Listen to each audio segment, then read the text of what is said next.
গুন্ডা দমন তো হবে, গুন্ডাদের সম্পত্তিও বাজেয়াপ্ত করব। কোন রাষ্ট্রবিরোধী কাজ ঋষি অরবিন্দের ভূমিতে হবে না, ডক্টর শ্যামাপ্রসাদ মুখার্জির ভূমিতে হবে না, নেতাজি সুভাষচন্দ্র বসুর কর্মভূমিতে হবে না, কোন রাষ্ট্রবিরোধী কাজ হবে না।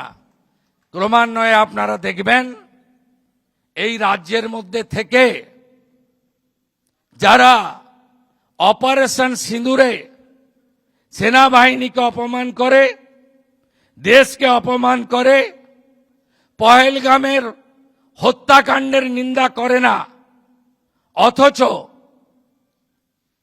মানবতার কথা বলে, এসব জিনিস আগামী দিনে পশ্চিমবঙ্গের ভূমি, যা ভারতবর্ষের সাংস্কৃতিক রাজধানী, আধ্যাত্মিকবাদের রাজধানী, শ্রী চৈতন্য দেবের ভূমি, ঠাকুর রামকৃষ্ণ দেবের ভূমি, এখানে আমরা এলাও করব না।